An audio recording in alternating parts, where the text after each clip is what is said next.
Pues estamos acabando esta pequeña miniserie que empezamos el año pasado, El año pasado, que fue anteayer.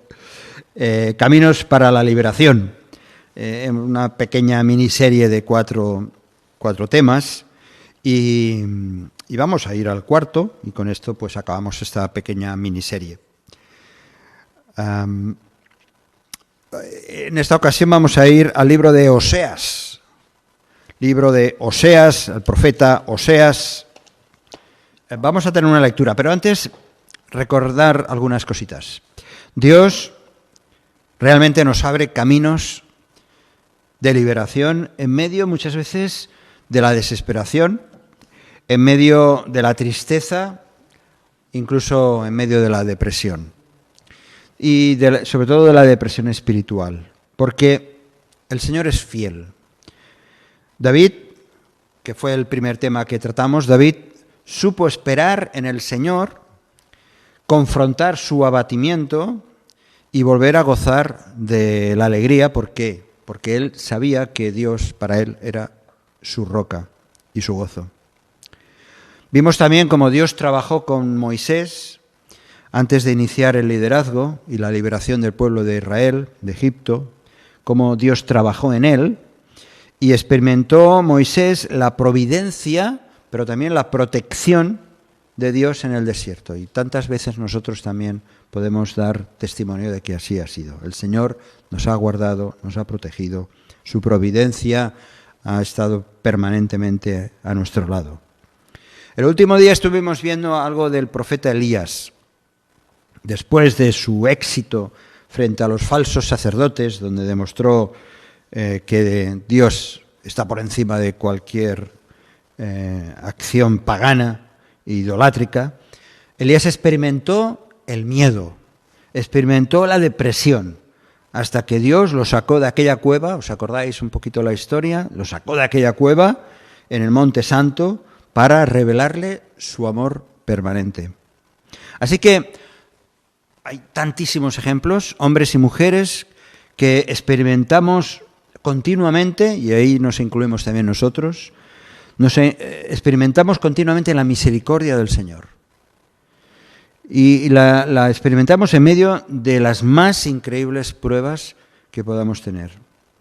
Aquí tenemos delante hoy otro profeta, uno más, hay tantos, Oseas. Este profeta nos acerca de nuevo al corazón de Dios.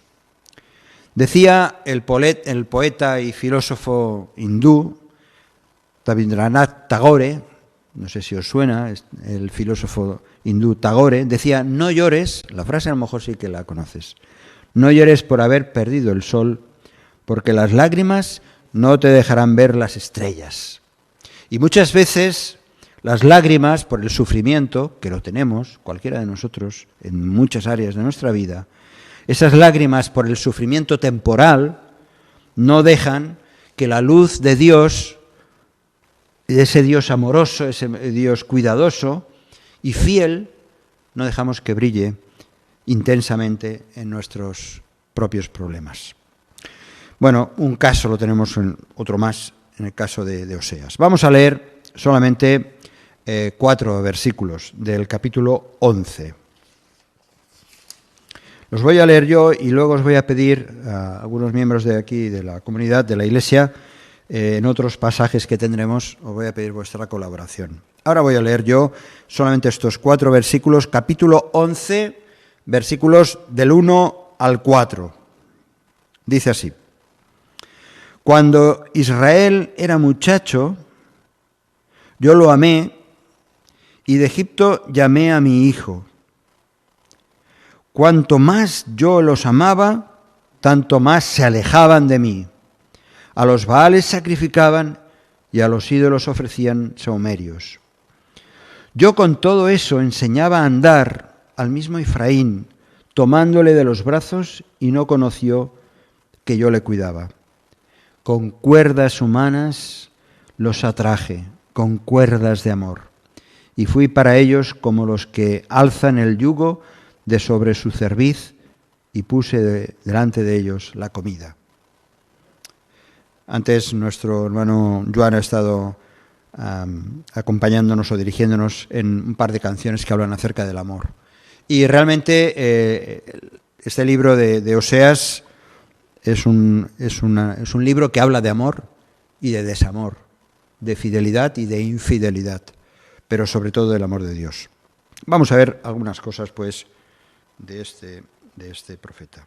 Bien, en torno al año 750 a.C., cuando Amós, otro profeta, terminaba su carrera profética, su ministerio, profetizó en Israel este profeta Oseas. Oseas, que era hijo de Beeri, originario del reino del norte. ¿Os acordáis los reinos, cómo estaba dividido Israel? Reino del norte, Judá o reino del sur.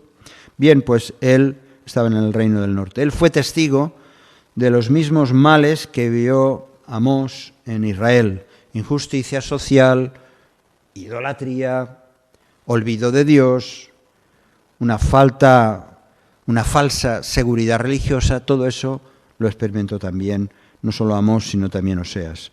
De allí fue cuando se predicó el final de un rey, del ocaso del reinado de Jeroboam II.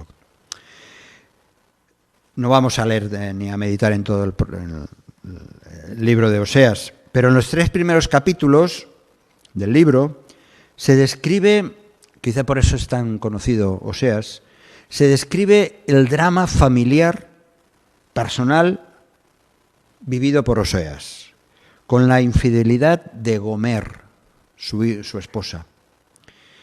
Ese engaño de infidelidad por parte de su mujer, de su esposa, le sirve al profeta para mostrar la situación de infidelidad de Israel con Dios. Es un gran ejemplo, una gran ilustración, terrible ilustración, porque era la propia vida de Oseas, pero era la manera de ilustrar esa infidelidad de Israel, para con Dios, que incluso por la historia conocemos, por la lectura que vemos en el Antiguo Testamento, ya prácticamente desde la salida de Egipto fueron infieles.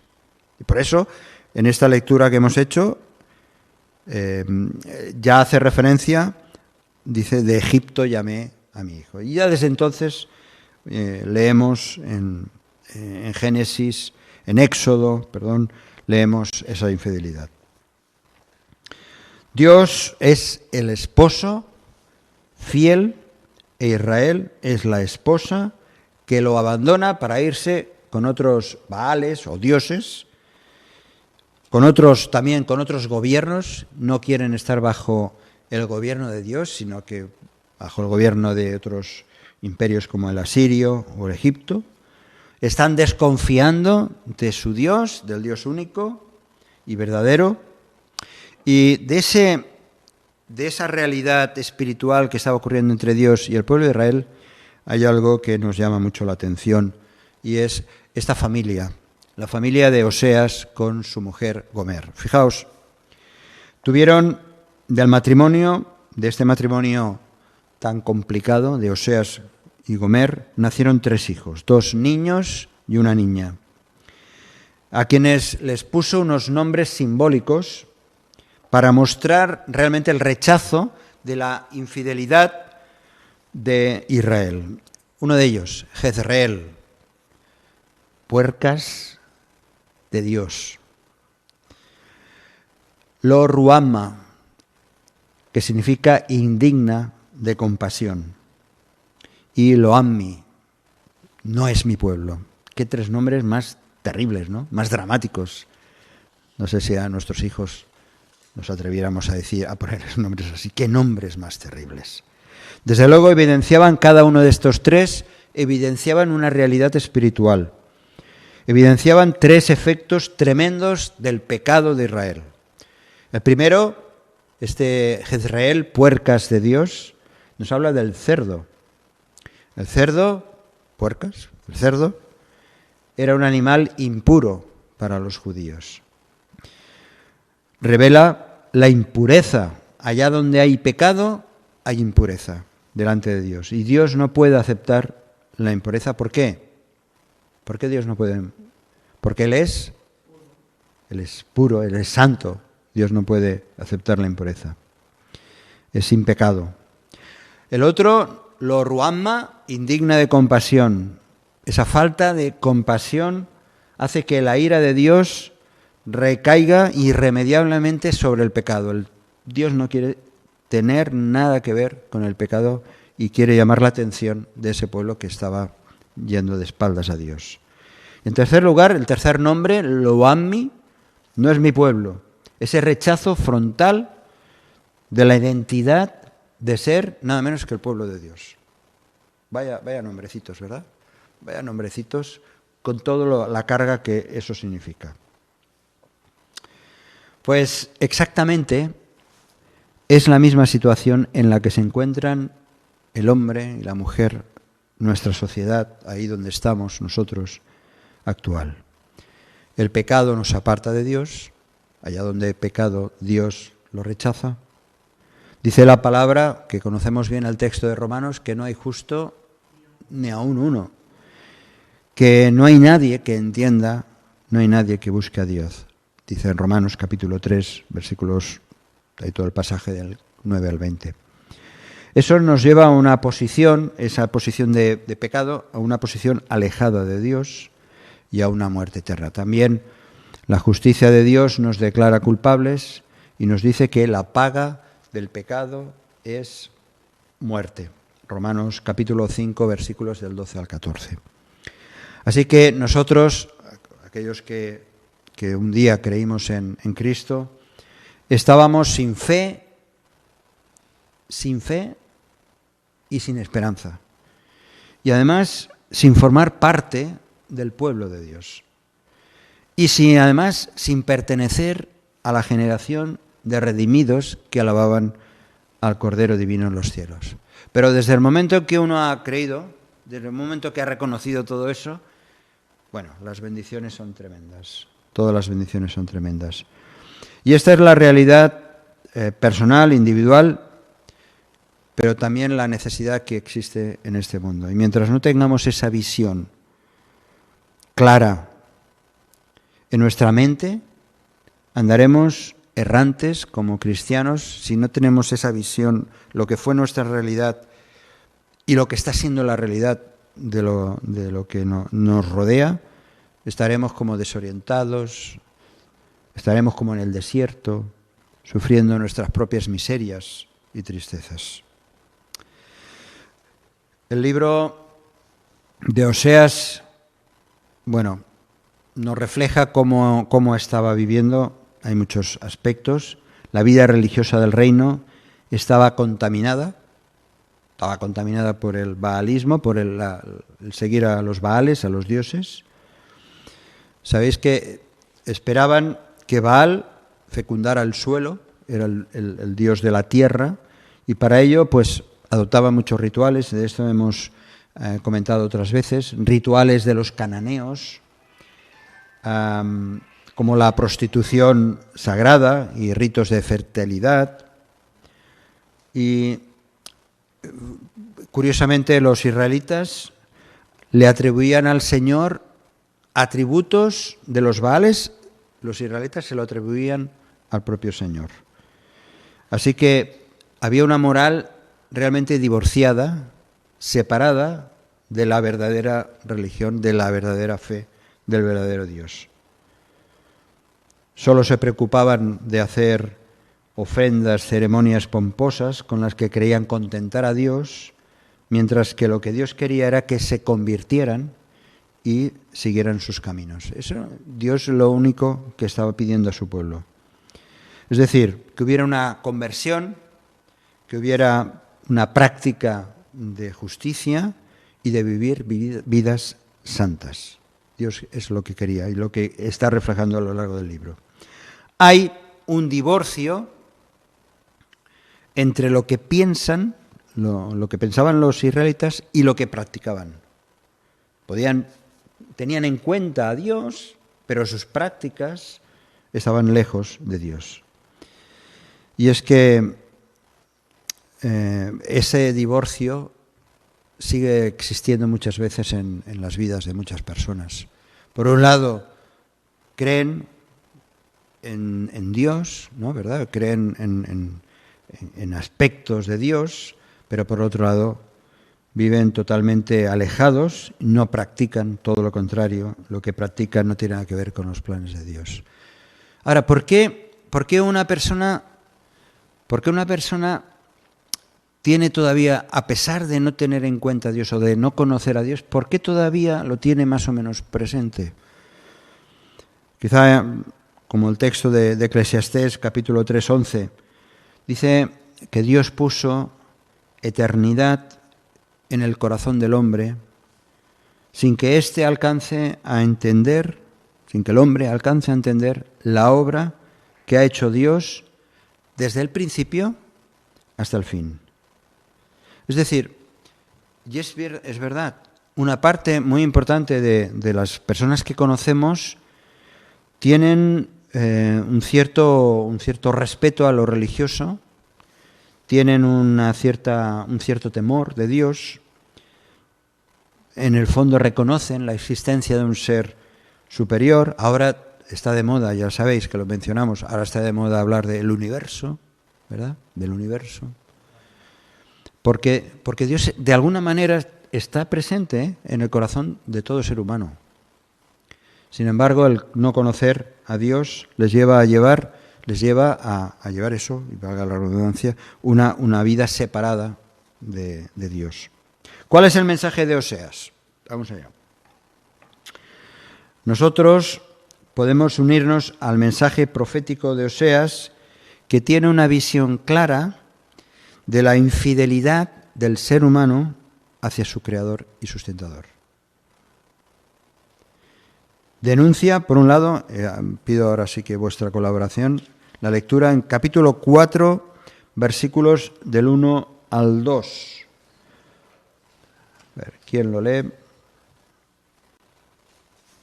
Capítulo 4, versículos del 1 al 2. Vemos aquí una denuncia de las injusticias y la corrupción que estaba reinando en esos momentos en el pueblo de Israel.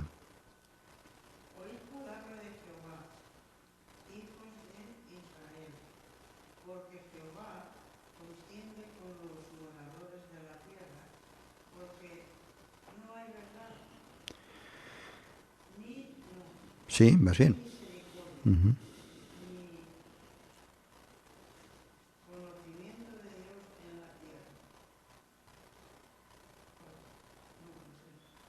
No, el 2, versículo 2. ¿Sí?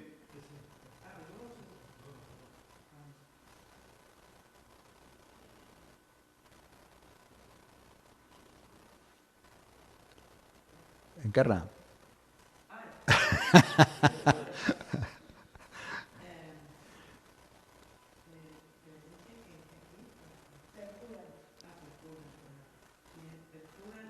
No, perjurar es un verbo.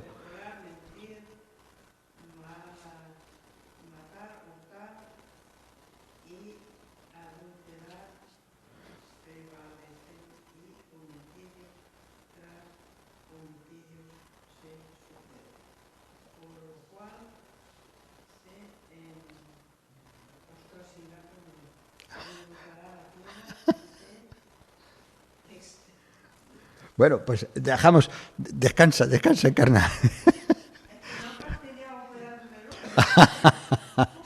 Ángeles, ¿puedes leer, por favor, a partir del 3 y el 4?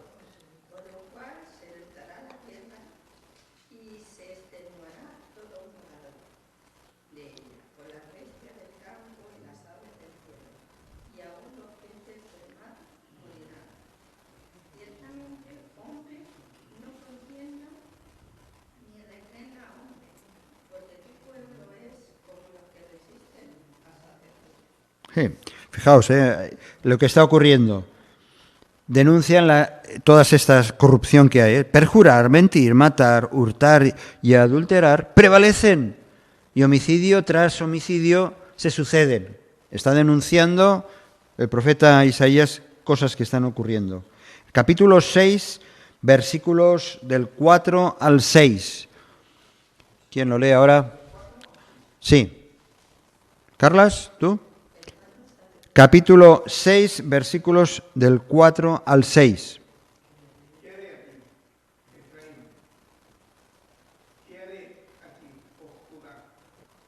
piedad vuestra es como nube de la mañana, como el rocío de la madrugada que se desvanece.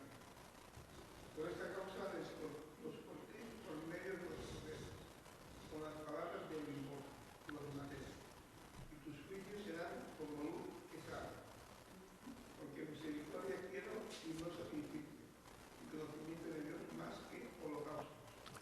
Este versículo 6 habría que resaltarlo, ¿no? Misericordia quiero y no sacrificio, y conocimiento de Dios más que holocaustos.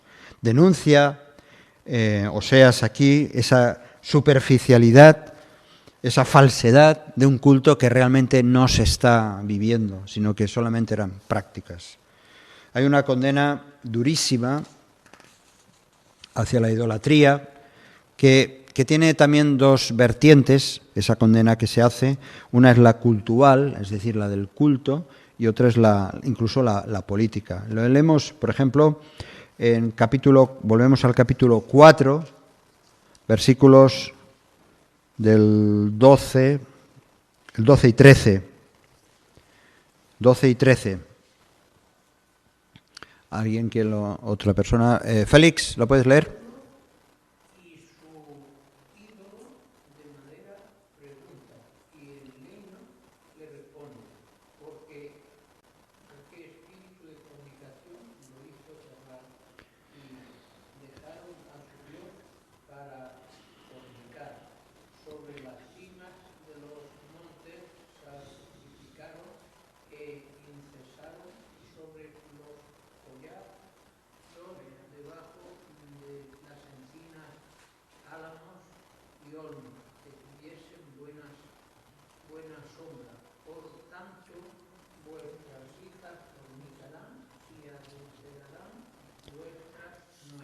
Capítulo, tremendo, lo que está describiendo.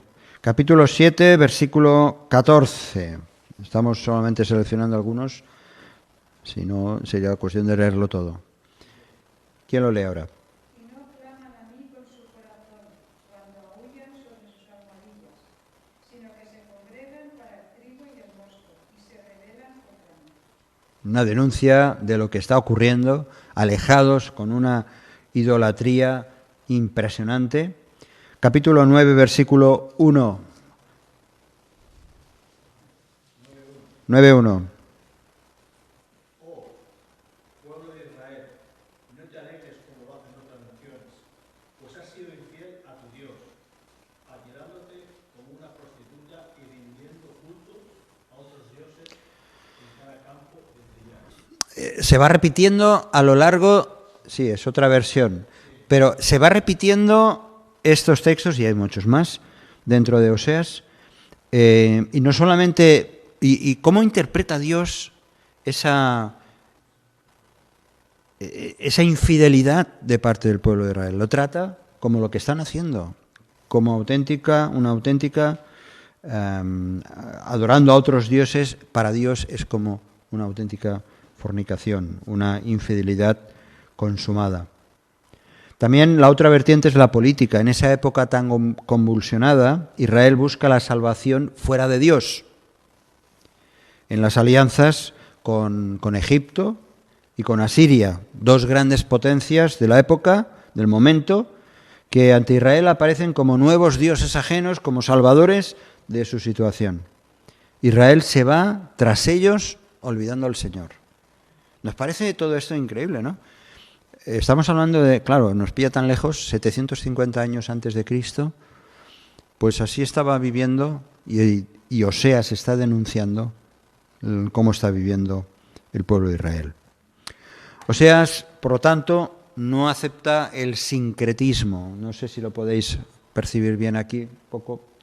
Esta es una imagen en la que se pueden ver diferentes religiones, confesiones, algunas pseudo-cristianas, otras orientales, etc.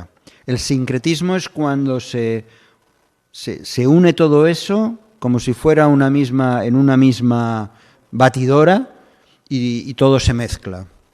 Y por desgracia, una de las religiones más importantes en el mundo, que estos días está un poquito triste porque se ha muerto uno de sus líderes, pues es una religión muy sincretista, y sobre todo en países, tanto en América Latina como en países orientales.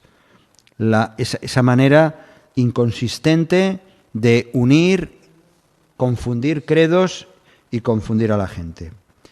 Y podemos caer en frases, nosotros, los cristianos, podemos caer en frases tan normales o tan inconsistentes como es aquella de, no, si lo importante es creer, ¿verdad? A veces hablando con la gente dice, no, sí está muy bien, lo que tú crees está muy bien, lo importante es creer. O no es tan importante a quién crees, sino que creas en algo. Bien, los cultos idolátricos, las liturgias naturalistas, donde se ensalza a la tierra o a la naturaleza como madre, quedan a partir de ese profeta completamente fuera de cuestión. Él no quiere saber nada de ningún tipo de sincretismo, de ninguna mezcla de otras confesiones o fes o religiones. Al preguntarse por qué el judío no puede amar a Dios como éste lo ama a él, Oseas responde que por causa de la confianza y de la comodidad material en que vive el pueblo. Es también, por consecuencia, el profeta, digamos, de la frugalidad, de la pobreza.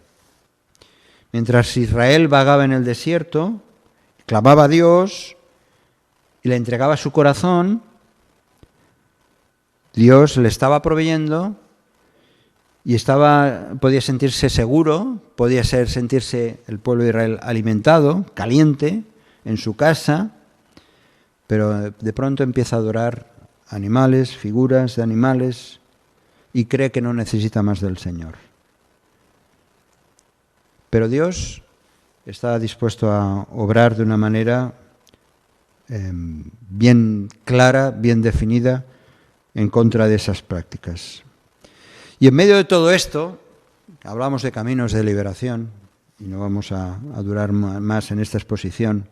En medio de toda esta situación que vive el pueblo de Israel, surge, y aquí viene lo tremendo, el amor misericordioso, el corazón misericordioso de Dios, a pesar de la infidelidad, a pesar de que ese pueblo le está rechazando como si fuera, en el caso de Oseas, como una mujer Gomer que le es infiel, a pesar de eso le ama. Hemos leído capítulo 11, hemos leído al principio de todo, capítulo 11, versículos primeros. Si leyéramos todo el pasaje, dice, cuando Israel era muchacho yo lo amé. Cuando yo más los llamaba, tanto más se alejaban de mí. Yo con todo eso enseñaba a andar al mismo Efraín, tomándole de los brazos, y conoció que yo le cuidaba. Con cuerdas humanas los atraje. Es la idea del amor que está cubriendo. Los atraje con cuerdas de ternura. Los atraje con lazos de amor. Le quité de la cerviz el yugo, de la cerviz, de aquí, le quité ese yugo de esclavitud y con ternura me acerqué para alimentarlo. Oseas nos permite acercarnos al corazón de Dios, descubrir que el Señor es ternura, que Dios es misericordia, que sigue amando, es cierto, a Israel a pesar de que no se lo merezca, como aparece en los versículos del 7 al 9. Dice el 7, entre tanto mi pueblo está adherido a la rebelión contra mí, aunque me llaman el Altísimo, ninguno absolutamente me quiere enaltecer, aunque no lo merezcan. ¿Cómo podré abandonar? Dice el versículo 8, ¿cómo podré abandonarte, oh Efraín? ¿Cómo podré yo hacerte como si fueras cualquier pueblo pagano? Mi corazón se conmueve dentro de mí, se inflama toda mi compasión. Eso es justamente la gracia de Dios. Ahora ya no desde la distancia, sino desde la proximidad nuestra, desde nuestra propia situación. El amor de Dios es un amor inmerecido. El amor de Dios que mostró no solamente en el pasado, sino que sobre todo lo mostró a través de Jesucristo, es lo que nos lleva a expresarle nuestra gratitud. Porque la cruz nos habla precisamente de la pasión, de esa pasión amorosa de Dios por ti y por mí. La cruz satisface, ya lo sabemos, la justicia de Dios. Nuestro pecado no podía ser satisfecho de ninguna otra manera. Y precisamente su gracia y su generosidad abre un camino de liberación. Dice en Romanos capítulo 5, 8, que conocemos bien, que Dios muestra su amor para con nosotros, que a pesar de ser pecadores, pues Cristo murió por nosotros. Así que, por acabar un poquito esta serie, todo lo infiel, todo lo alejado, todo lo hundido que yo pueda estar, todo lo depresivo, toda la ansiedad que yo pueda experimentar, todo aquel sentimiento muchas veces de orfandad, de estoy solo o sola, todo eso